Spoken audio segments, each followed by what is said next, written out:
Civics, Natural Magic, and Asset Protection Converge. I am your host, Yona David, and today we're talking about what is magic.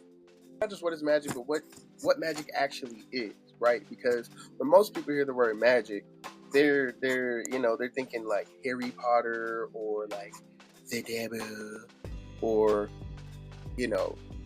fantasy movies or like secret society dudes standing in circles doing weird stuff under candlelight. You know what I'm saying? But the actual real definition of magic is much older and more expansive. What we're going to see has tremendous bearing and weight on us today. And that conversation is kind of the point of, this channel and what we're here to talk about. So the question I want to ask is, in the context of what is magic, is what if magic is not what you've been told it was? And if you could practice a willful suspension of disbelief for just a second, we might even be able to unpack what if the modern world didn't eliminate magic, it just subsumed and renamed it. So when you get into the definitions of magic, that's when things get pretty interesting. Merriam-Webster defines magic in the first sense as the use of means such as charms or spells believed to have supernatural power over natural forces, such as magic rites or incantations. What would you expect? Now, two also seems like what you'd expect, but there's a very key distinction. It says an extraordinary power or influence seemingly from a supernatural source. B says something that seems to cast a spell. Third sense of the word is the art of producing illusions by sleight of hand, right? Which is tangentially related, but is separate, and we'll come to it in a second when I discuss speculative magic.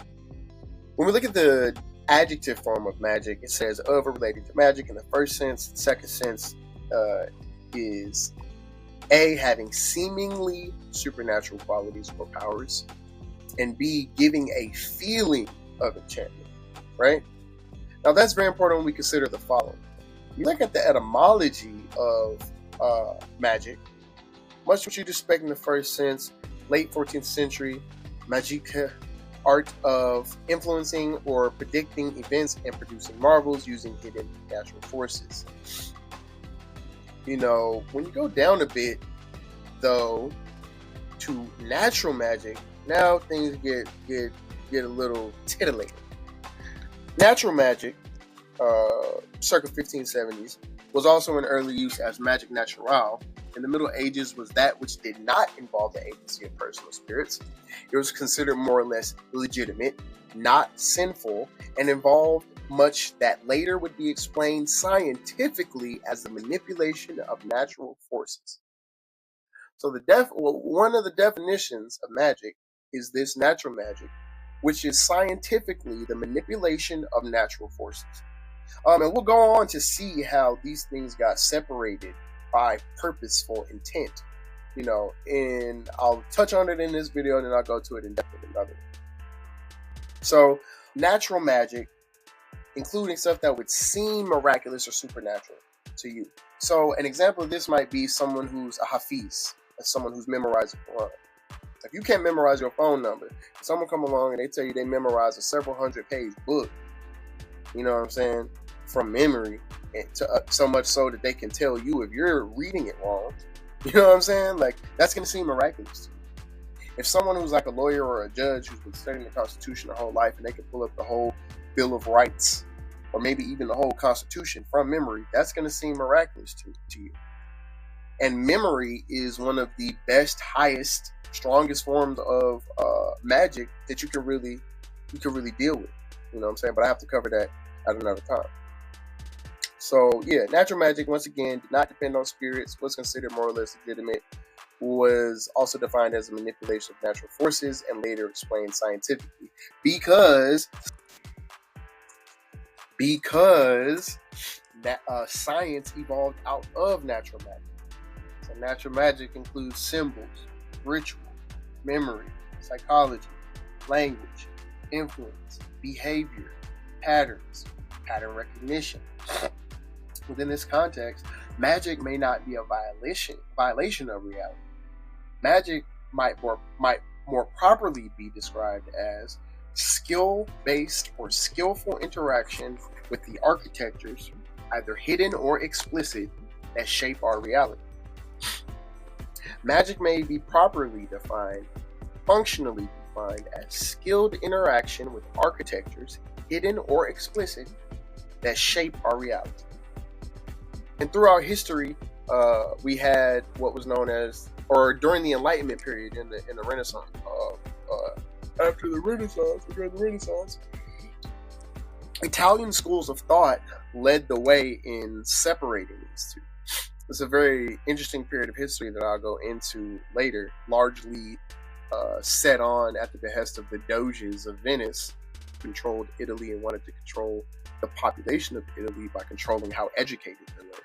So they began to separate things like astronomy from astrology, to separate chemistry from alchemy, to separate natural philosophy from the scientific method. If only because the metaphysical, metaphorical application and aspect is what allows you to really, truly understand and ingest the information, to really actually be educated. Take the Greek definition, or the Greek root of the word education, which is educare, which means to draw out. You know what I'm saying? As a consequence of first having it on the inside of it. You know what I'm saying? So just because modernity has rejected the word magic does not mean that its mechanisms are gone. And in fact, most of those mechanisms still exist and are working on us every day. So branding, advertising, political theater, courtroom procedure, social media algorithms, uniforms, architecture, logos. All of these things are things that we deal with every day that are essentially a type of natural magic that is being leveraged against you for various reasons, either to get your attention or to get your money or get your time. And protecting yourself as like a educated, active consumer, you know what I'm saying, who makes shrewd decisions based off of their values, right? If you're going to protect yourself from any of these things, you need to protect yourself from, you are protecting yourself from magic. And most people are engaging in rituals to certain degrees that affords them this type of protection or benefit. So in that, we see that symbol shape behavior, repetition stabilizes belief. Like, what is political theater but conditioned behavior?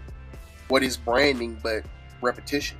Repetition stabilizes belief, and if you keep seeing something as good, you might start believing it's good. So in this way, symbols aren't decorative. In the same way that hieroglyphs work, the same way that memes work. You can see one meme, and because of all the times it's been associated and shared around with whatever it's been associated with, all those connotative and reflexive meanings are associated with that picture. In this way, we see that modern language is almost a reduction of human understanding faculties, human cognition from an evolutionary and primordial perspective. So, which is important because that brings us to our next point, that humans are ritual creatures. Our ancestors evolved inside systems of myth, of ceremony, of repetition, of sacred narrative, of collective identity, things that we can't explain, like circumambulation. Human beings evolved ritually. So that brings us to our next point, the physiological and biological implications of that evolved ritual aspect. To a certain degree, we are functioning at our psychological, our psychosocial best when we're engaging in rituals. This is why having a set daily schedule is so good for you, because you evolve to do and engage in patterns that condition and conform to behavior. And taking control of that process is not only prudent, it's your duty, and it's done by the processes that we traditionally describe as magic, or as established in this context, natural magic.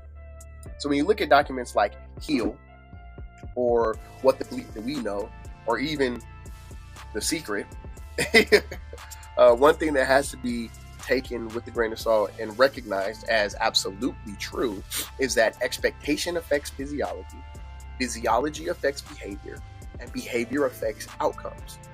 I have a master practitioner certificate in neuro-linguistic programming, and regardless of whether or not what your opinion is on NLP as a science or pseudoscience, what have you, one thing that is absolutely true that you find from studying NLP is that expectation affects physiology, physiology affects behavior, and behavior affects outcomes. This is how yoga works. Stress affects the body in the same way that breathing affects the nervous system. And it can be corrected by posture, because posture affects your confidence. Your body literally releases chemicals based off of the shapes that you put it in. There's plenty of literature, scientific literature on this subject. If you feel sad, make a funny face. I bet you won't feel sad for long. If you feeling sluggish, jump up and down and move crazy. I bet you gonna change up real fast. So, in this way, we see that ritual is not automatically irrational because placebo effect is the rule. Placebo effect, that we have to understand, is not the exception to the rule. It is the rule. Even if you just see how placebo performs compared to whatever drug or study that they're doing or testing or comparing it against, it either, in many cases, meets or exceeds. That means the human healing faculty, even a certain aspect of when someone took the drug, is also still being done by placebo effect, because you're only able to report or observe the effect, right? So that means the placebo effect is the rule. And taking account of that and taking control of that aspect is in your highest beneficial interest. So what we see here is that natural magic is probably best explained as operative magic, symbolism, psychology, persuasion, ritual, behavioral conditioning, procedural systems, language, and identity formation, to be distinguished from what people normally think of when they hear the word magic, which is speculative magic, so fantasy, spectacle, entertainment. And that's not to say that, some people engage in spectacle, ritual type magic to do other type things. You know what I'm saying? There's just no way for you to know or corroborate whether or not that's real or the connection is causal. So that's why you call it speculative, right? So again, magic is not about violating reality. It's not about Satanism. It's not about any of that. It's about participation in the architectures, hidden or explicit, that shape your reality. And that's what constitutional right is about. That's what it is my mission to educate people on, is the convergence between civics and natural magic, which is really understanding that protecting yourself civically, protecting yourself legally, is also protecting yourself spiritually. And if you're some kind of spiritual person, there's no way you can engage in one without engaging the other. And it's to help people who are usually a little bit more woo-woo get grounded in reality in a way that doesn't violate your strictures or your convictions. Because all this stuff is operating on you all the time, whether or not you know. You know what I'm saying? You are either consciously or unconsciously participating in symbolic systems all the time. So don't sit in the backseat of your life. Sit in the front. Drive the boat.